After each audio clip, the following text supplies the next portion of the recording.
G'day legends, I hope you're having a fantastic day and a great start to your week.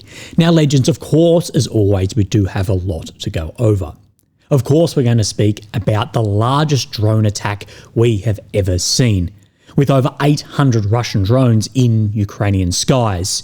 So we're going to go over what happened, what we may see in the future, but also talk about the effectiveness of strategic strikes as well, but how our calculation may change with drones and cheaper drones acting as cruise missiles in the skies, not only in this war, but moving forwards as well. We're going to look at the maps, look at geolocations, see where things are moving around, but also go over what is being spoken about massively at the moment. Everyone is saying that there's going to be one decisive push, one last push, and I'm just going to go over the attritional doctrine and say why I don't think that makes sense. And if Russia were to do that, or they plan to do that, why I believe it would be not only a tactical, an operational, but strategic failure as well. And then we're going to go over the hourglass of attrition that we are looking at the moment between Ukraine's military, Russia economically, and look at some signals too. Now, you may have noticed, you may not have noticed, but for some reason, my video about the Chinese parade is back online, but it is demonetized. So if you'd like to support me, there's all the links down below, but that's fine. And I believe you have to have a YouTube channel over 18 years old to actually watch it, but you'll be able to go and find that on my channel. And also please jump across to the gentleman's channel who did that with me. We're planning on doing more in the future, and I really do appreciate his help. So legends, let's get into it. So last night, well, over the last night, we saw the world's largest drone attack against Ukraine. Now, the numbers here you may see differently, but if it's 10 or so different, it doesn't matter for what we're going to be speaking about. But over 800 Geran and Geran drones, including, of course, the decoys, and around 13 missiles, mainly the Iskander K. We're seeing less and less of the KH-101s, but you can see just the skies in Ukraine and the saturation of these drones. Now, as far as what was then taken down, and as far as air defenses, again, any of those numbers around any of this, it's very, very difficult to tell. Now, what we did see and we reported on was this bridge in Kremenchuk across the Dnieper River, and there has been some damage to this. It does appear to be fairly minor as it hit the structure on top. You can see where the impact was, of course, setting off the explosive early. The only thing I could say about this is, of course, this bridge does lift up. Maybe there is some damage to that system for ships moving up and down the Dnieper. But let's have a look at this. And this is from Vitali or at Monsters. And we get this idea of these large drone attacks coming every 5th or 6th day. And you can see this over the previous months. But you can see over the last, say, 30 to 40 days, there has been some real lulls in this with then record-breaking drone strikes coming. And this is somewhat confirmed by Mr. Alexander Kovalenko, one of the best-known bloggers in this space, speaking about the accumulation of Russian Geran, Shahid, Geran drones, and speaking about how many were actually fired over the month of August, but how many were made, therefore accumulating in the back end to have larger strikes coming. In the first week of September, they used just under 2,000 of these drones with a production output of 1,400. That is, for today's terror operation, took out more than 500 drones of their accumulated stock. Currently, besides daily production and replenishment of ammunition, still have about 2,800 accumulated drones.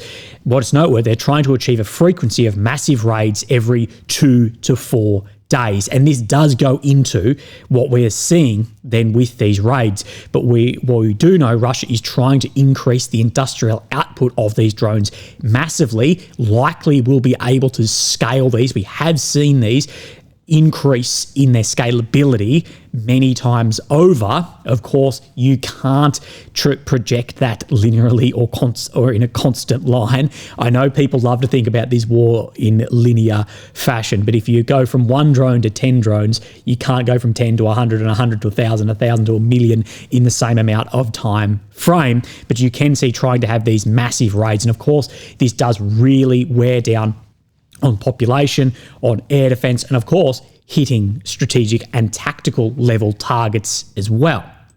But we see this, and this is being reported from the Kiev Independent from Vadim Skibitsky, the head of Ukraine's military intelligence agency. Russia is expected to manufacture close to 2,500 high-precision missiles in 25. Cruise, ballistic and hypersonic classes.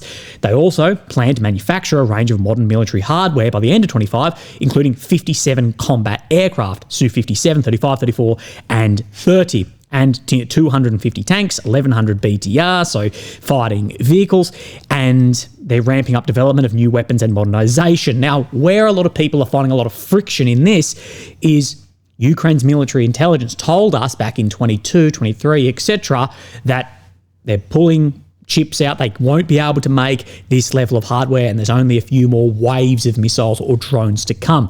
So you can see where there's a lot of tension and friction between this coming information. And those drones, those missiles are and will continue to be a real problem. Saying that they're concentrating the development efforts in 3 areas: range, accuracy, and warhead effectiveness. Now, I don't have the information available to myself that he will have, but I think the main area where Russia is trying to actually increase in its weapon systems is scalability. That the way they are fighting and where then wars like this turn is into a numbers game.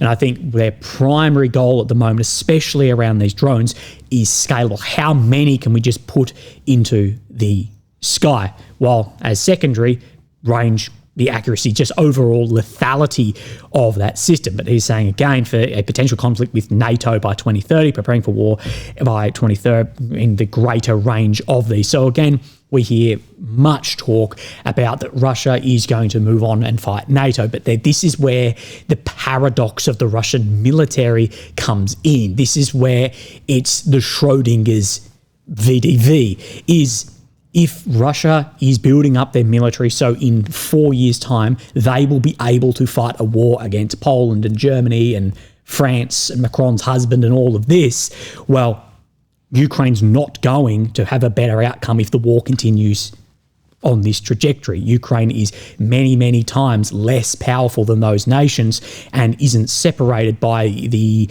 amount of geological features that can be between these nations as well. So you always need to say there's a little bit of information going on here too. But these are some notes that I've taken. If you want, I'm actually thinking of making a lot of my notes that are just private on the back end for my own memory. I'm thinking of actually making these public so you guys can get a better grasp of my knowledge base coming out of my research as well. But let's talk about strategic bombing and the outcomes of it. Now, drones may have changed this calculus slightly.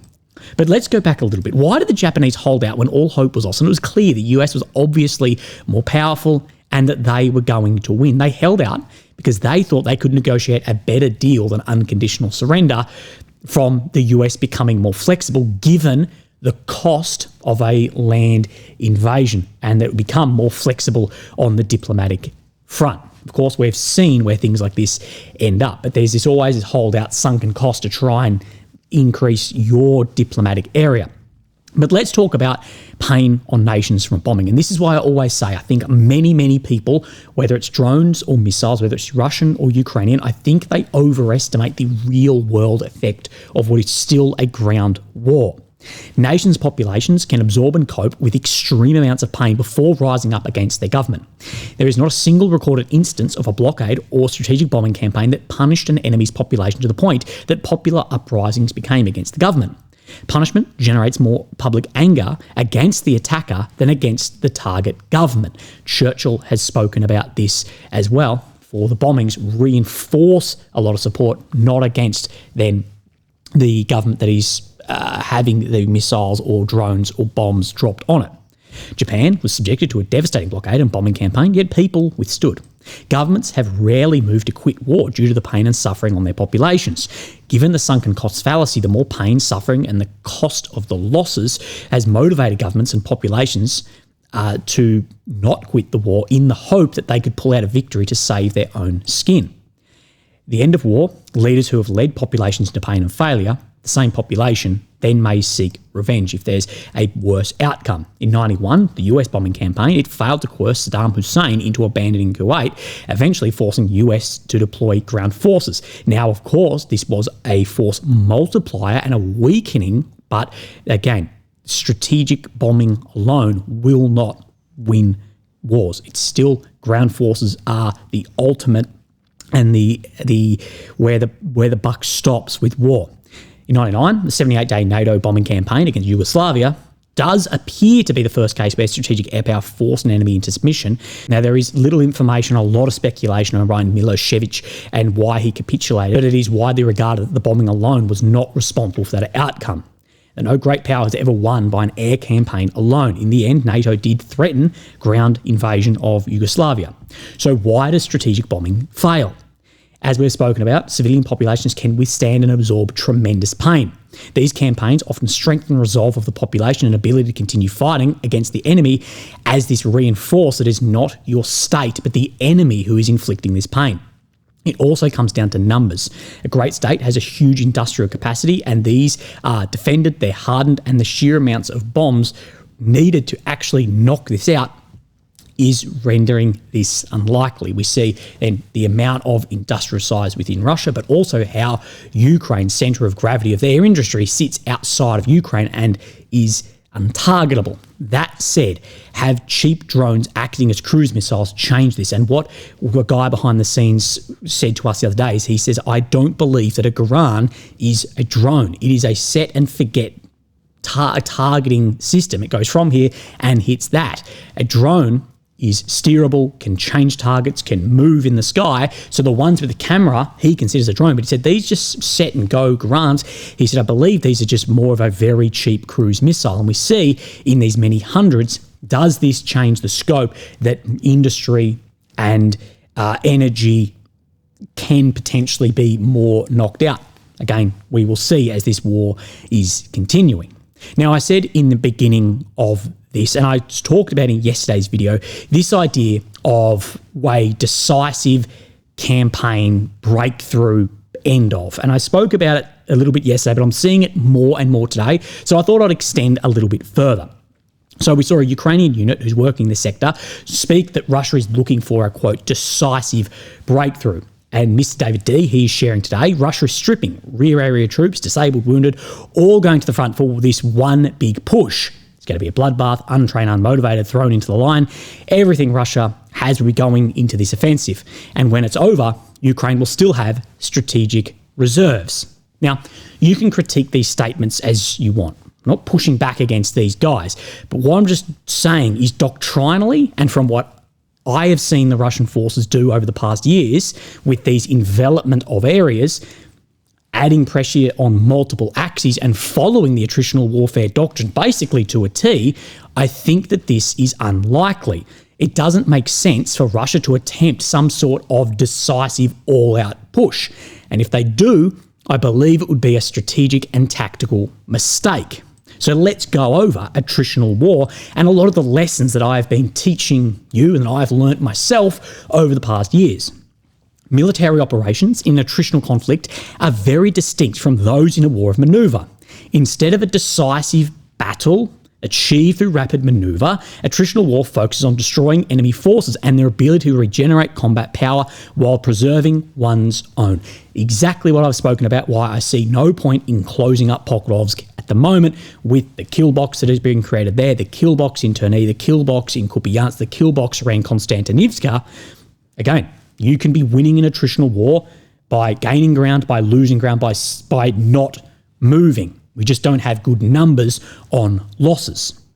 What you're trying to do is overwhelm the enemy at multiple points using shallow attacks, changing that balance of attrition, getting into better position if possible.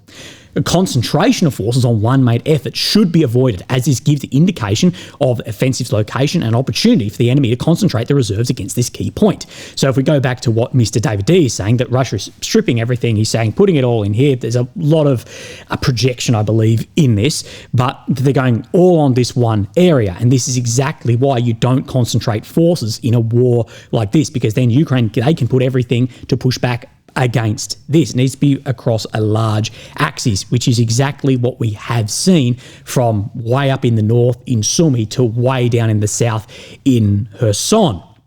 So the attritional strategy centered on defense this is counterintuitive to most Western military officers. Western military thought views the offensive as the only means of achieving the decisive strategic goal of forcing the enemy to come to the negotiating table on unfavorable terms. And given these reasons here, this is why I do believe it is unlikely that we'll see an attempt at a decisive push. Attritional war is not won through decisive victories. It's won through balancing that attrition over a long time and slowly degrading your forces to inflict, as the goal of war is ultimately politically, but the tool is warfare, attrition, or maneuver to impact then political decisions down the line. This is where we need to see this difference. This is not a maneuver war.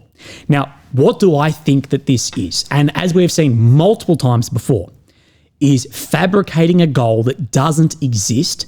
So when we see that Russia doesn't achieve that goal, Ukraine can celebrate a Russian failure and a Ukrainian victory. So fabricating this, they plan to get this area or do this by X date or X target objective that may not even exist, because this is what is being followed at the moment. But when that isn't then achieved, there is then a victory laid and a failure on the opposing side. I think that's that fabrication that we have seen many, many times over, and I believe this is playing into all of that. But again, we will see. Okay, let's actually then have a look at the maps. We have a couple of updates for you. Here is Ukraine in the center of your screen, the capital of Kyiv. Red areas occupied since 22, the purple since 2014. Now we're going to go back to the 7th of September and look at the updates. Come today, look at the updates, and then we'll compare the Syriac maps and a couple of geolocations too. So we're back on the 7th. Let's come down into the Velika Novosilka area, and we see Sosnivkia then coming to some level of control, at least on the eastern outskirts. Movement between Ternove and Nomishovka. We see more movement, and Yanavarska, and we see all the way to Komar. I believe this is approximately 18 kilometres, 18.5 kilometres of basic grey zone into there.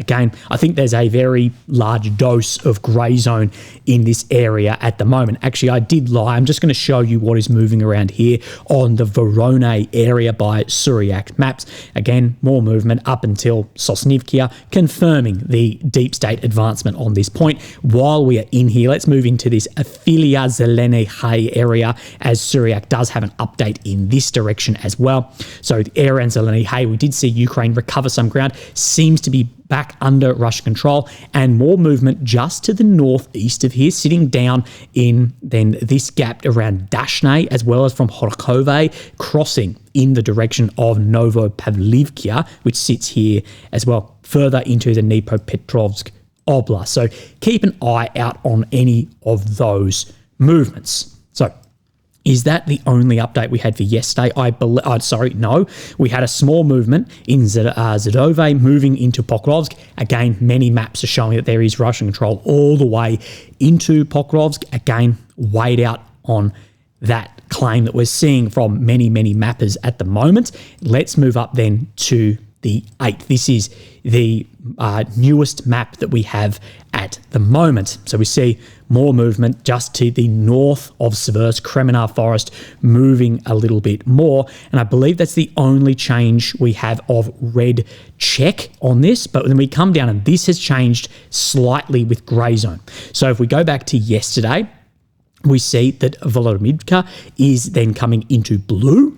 The western prong in the direction of Zoloty Diaz then disappears and is moved into grey, and there's some slight grey zone movement around Razene as well. Now, in my opinion, I don't think this Kuchrev Yar or that prong has actually existed for some times, even going off the Russian and neutral maps reporting on that. But again, wait out, we'll get a better confirmation in the future. One of the things that I am most looking forward to when this war ends is, of course, that the killing will stop, but it will also be seeing how the mappers cope with where the front line actually does end up. So let's have a look around Kupiansk, Radkivka area, an area where more people should be putting a lot more focus. Let's have a look at Syriac maps. Remember, we see a lot of geolocations in here, a lot of DRG operating. During the last 3 days, Russian Army secured new areas, a northwestern part of Kupiansk city, as an electrical substation, bread factory, and garage area. So moving in the north of this area. And again, this is just further backing up to me about this at the moment, that there's not a decisive push in Pokrovsk, because then why would they be having small area of attritional nature in Kupiansk or Konstantinivka or Terny or anywhere at the moment? Let's come our way up. We, of course, have the Sumy area where Russia has crossed back from Kursk. We see just a small bit of movement made in Yanakivka. Again, this was confirmed by Deep State map yesterday. Remember, when Deep State show a Russian movement, we are more likely to believe that due to the incentive of not showing that, and vice versa on other maps. We'll come down into the Seversk pocket. We, of course, see that movement, but down to the south of here as well. So where we'll zoom in, and we see this area right there. Sorry, I can't read this on the map, but it will tell us right in here, in this Kurs-Manivkia front line too. And saying that the Russian army is progressing through these areas just past this dogleg, so up into here. So Syriac, he's claiming at least up to about here, some say 2.5 kilometre advance in Zvanivkia. What would make sense on this Seversk pocket? And we do see movement just to the west of here around Minkivkia, especially with the TOS system. So wouldn't be surprised to see that. Not enough to confirm it at the moment. But speaking of Seversk, we need to speak about then the Liman-Terny front line, as these are not mutually exclusive. These are mutually beneficial to each other. So we do see in here, I believe we saw a grey zone shift out to Novoselivska and Chandrlahove, which is what Syriac has been saying over the past days, adding further credibility to this. So let's speak about this area at the moment. So let's have a look in here and showing that the Russian army advancing Derelove in the direction of Drobesheve, which is the same area we spoke about. Bring up his next map, and he's showing more movement and significant movement further through the Kremenar forest. So in here, what I will say is Syriac had, and he has actually been behind on maps, and his days do indicate that, but he is caught up as of today. More movement through the Kremenar forest, just to the north of Dronivkia and in Serebryankia as well. So just keep an eye on this, but I think we'll get more of a clear idea on this in the coming days. But then we have the Terny-Toshke area. Now, from Yambalevka to Zadachne, I believe, would most likely be red, given the situation that we are seeing. And we see 3 flags, but this is just a screenshot of one of them, geolocated just to the west of Zadachne, approximately in these areas, likely that this has come under control. And again, this Liman area, so pushing from the north, Dobrasheve, where we've seen this, the basically east to west through to Liman, we're seeing this get developed for further movements around Sloviansk, Kramatorsk, again pushing back on just one decisive axis in then here. It doesn't make sense to be doing that. Clement Molan, who does a fantastic job tracking FAB aerial munitions, has shown that there's an increase in the past 2 weeks in FABs in this area as well. And I don't get why an attritional war, if you've got an enemy held somewhere where you can just have complete dominance of the sky, I don't understand by the doctrine why you'd focus too much on moving forward unless you're trying to get into an opportune area. So I believe that is end of maps here. Yes, that is. So let's talk then about military versus economy. And the Wall Street Journal had this article, which I think is very good.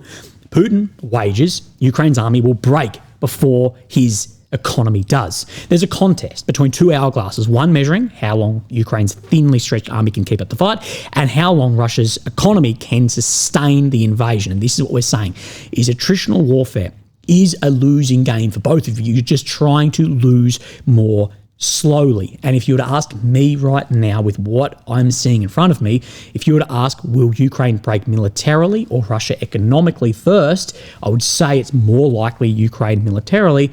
But again, war and time will tell us. But at the moment, time is the enemy.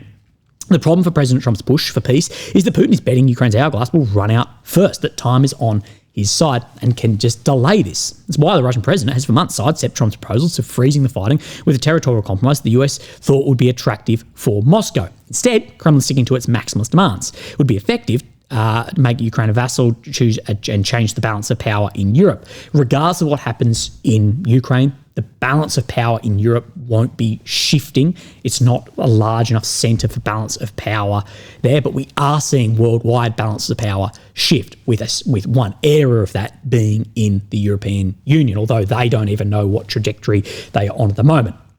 Now, they use the word maximalist, and I use the word maximalist all the time.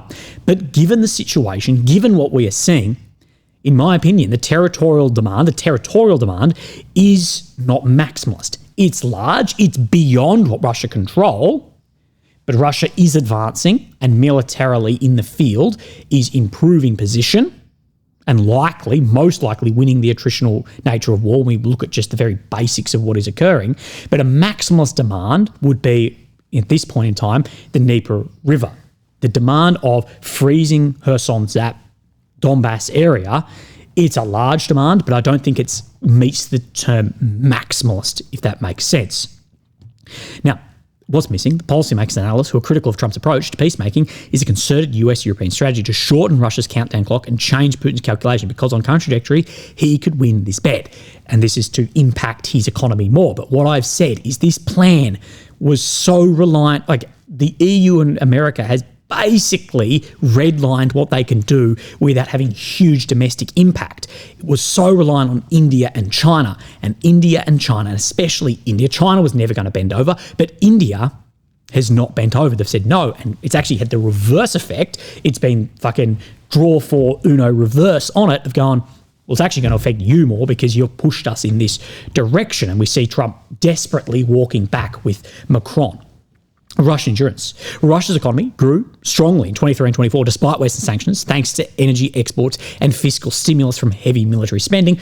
Also, low unemployment because a lot of factories and a lot of people are in those factories making a shitload of ammunition. But Australian shortages have been building up. Growth is faltering, oil and gas revenues are down, and the government's deficit is rising. We'll be talking to Dr. Richard Connolly, I believe, this week.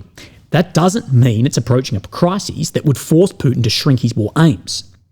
Alexander Gubaev, director of the Carnegie Russia-Eurasia Center in Berlin, has said problems are visibly mounting, but the Russian economy is not going to run into a wall anytime soon. And we see these numbers from Goldman Sachs today, from Guy Falkenbridge. Sorry if I pronounced that incorrect, but he is the Russian bureau chief for Russia around many of these. And we see these are the growth for 25, 26 that Sachs is putting out. We can see where China's growth is, and this reduction slowing down. But people talk about China's slowdown, which we do know is happening.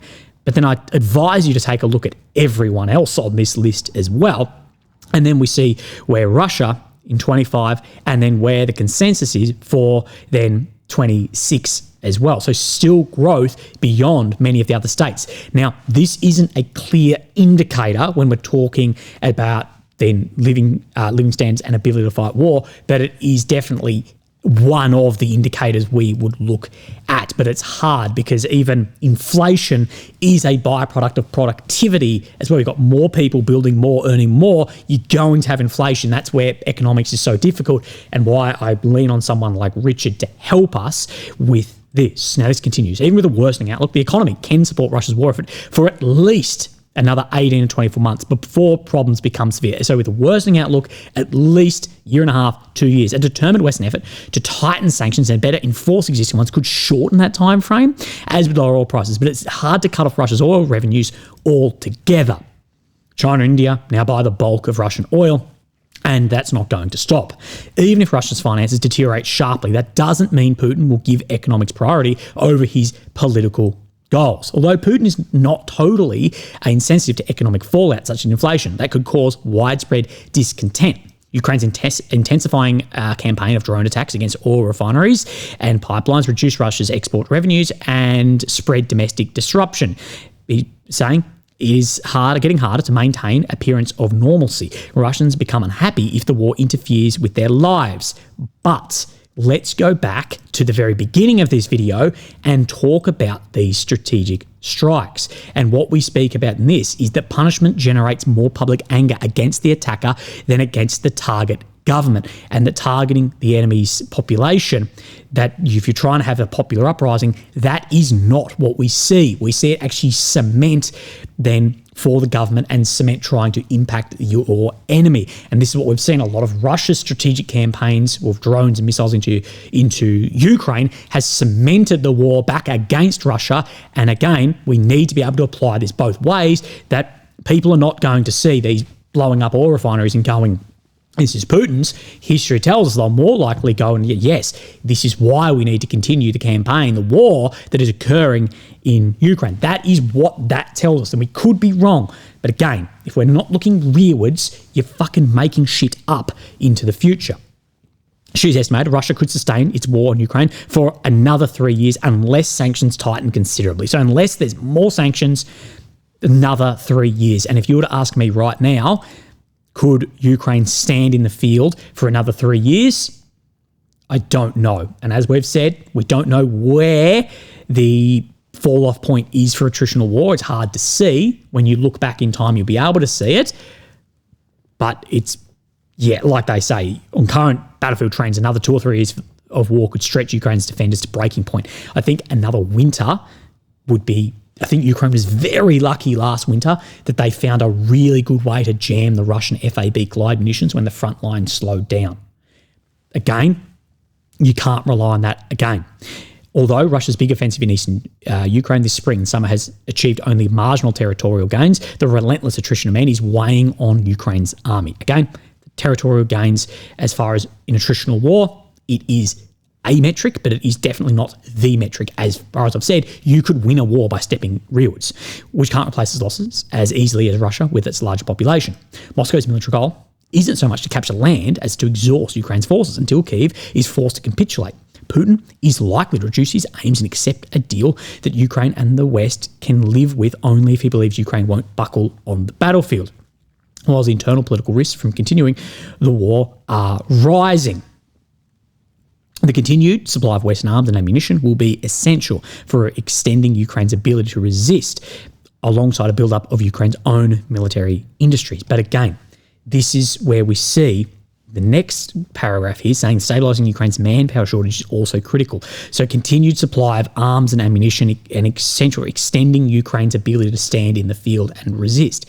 Yes, but then at what cost to the demographics as well? Are we going to go for another 18 months, war end, maybe not even territorially very different, but sacrifice any future just due to the amount of attrition that we are seeing? Because losses will then amount. And like I've said many times, I actually don't think that we have seen the peak losses in this war yet. In the eastern Donetsk region, the main crucible of fighting, the infantry, has become so sparse that small groups of Russian soldiers are often able to infiltrate the wide gaps in the dugouts. Kyiv is continually improving its drone capabilities and compensate for its infantry shortage, but cannot defend the country with a robot army alone. You cannot seize and hold ground with a robot army, as we have seen around Zoloty Diaz, and what was a potential disaster that was stabilised there, but at what cost to other areas, as per pushing on multiple axes. So all of this comes into play, but I think people are just nitpicking 1 or 2 bits, not having a holistic view of how war is fought, how war is won, and how war is lost. Because at the end of the day, an attritional war is who loses faster. And Ukraine, regardless of what oil refineries get hit, what drones are flying, what robots are in the field, the infantry is not replaceable. Ukraine is paying a price for skewed military draft practices that have put much of the burden on mobilisation on middle-aged men from poor rural and provincial areas, sheltering the urban middle class and the young. Russia's war recruitment is even more socially and regionally lopsided, but its greater size and authoritarian regime means it can get away with it. Now, even in authoritarian regimes, you still need the side of the public as well. That's actually greatly overestimated too. But you need to realize at this point in time that Ukraine, given martial law, the reason you basically hit the stop button on democracy is so you become more authoritarian, so you can have a more vertical structure to increase the efficiency of decisions being made. But both countries at the moment are operating in a very vertical hierarchical structure. But what we see is Ukraine is relying on conscription, while Russia may be lopsided, but is currently fully on recruitment. What does definitely change the morale, the training, all of those at the front line, which this idea that the Russians are getting no training, the Ukrainians are getting all this training, doesn't meet with the idea of which side has a more easy job to replace losses in the field. Therefore, whoever can replace losses in the field more easily is highly likely they are going to have a more usual training pipeline. Serhiy Ignat, leader of the Boulevard drone unit in Ukraine's presidential brigade, has said social inequality is the main problem behind the infantry crisis. The draft officers take the farmer out of his tractor, but not the attorney out of his office. And, of course, the children of many people sitting in the decision-making centres are in Germany. Like many tired frontline veterans, he's frustrated about the large number of able-bodied men who frequent the bars, the nightclubs and cities as Kyiv, Dnipro and Odessa, which be like Israel, where everybody fights. In addition, rigid Soviet-style habits of the Ukrainian command, which sought to cause unnecessary losses, have eroded trust in the army's leadership as well as citizens' willingness to sign up. Maybe we still didn't reach the critical point yet where the need for change forces action. But the thing is, I'll say about Captain Alexander Shushin here, of critical point need for action, you need to predict that very early, because if you go, okay, at the critical point, we need 500,000 men now, you're not going to get them in now. It's going to take a year or more to have that. This is why I'll say Valery Zaluzny was completely correct back in 23 when he said we need 500,000 men, and he was pushed out for his rising popularity. But he was correct, because what we'd see is if he was allowed to do that, we'd have 500,000 more men standing in the field, and a lot of these problems wouldn't exist to the extreme that it does. Ukraine has repeatedly defied the odds since Russia launched its full-scale invasion in 22. And I agree. But what we are starting to see is paying the piper in a war where there's a vast disparity in numbers. Ukraine's deepest resource is our will to survive, which helps us act in non-standard ways to find the way where there is no way. And the strongest force in ideology is nationalism. And this is, of course, massively reinforced when you have then you are the invaded, not the invader. That can change then massively. And we could see that, of course, with like morale differences between what's happening with Hamas and what's happening in the IDF as well. Given the loss, given the will, but you see where that then shifts around. So a lot in all of that. But I believe the longer this goes on, the more likely there's going to be a worse and worse outcome. Many people said the high water line, we're well by years past it. And what I don't want is people like Boris Johnson, Kaja Kallas, Ursula von der Leyen, Merz, whoever, sacrificing Ukraine for their own political survival. That's what I don't want to see. And that's where a lot of my biases in this war come down. I want to see Ukraine survive and succeed. And what I don't want to see is that, yes, Putin has launched this war and we see the catastrophe that has come of that. What I don't want to see is these leaders searching for their own ideological survival are willing to sacrifice Ukraine into a worse and worse and worse position, which is what it is currently looking like. And they need to have a realistic conversation around, is this going to improve or is this not going to improve? What's the best for the people? Not what is the best for us trying to buck pass and reduce Russia's power as the primary goal and buck past that cost onto Ukraine. Legends, I hope that you have a fantastic day. I hope that you've had a great start to your week, and I'll speak to you tomorrow. Thank you. Bye-bye.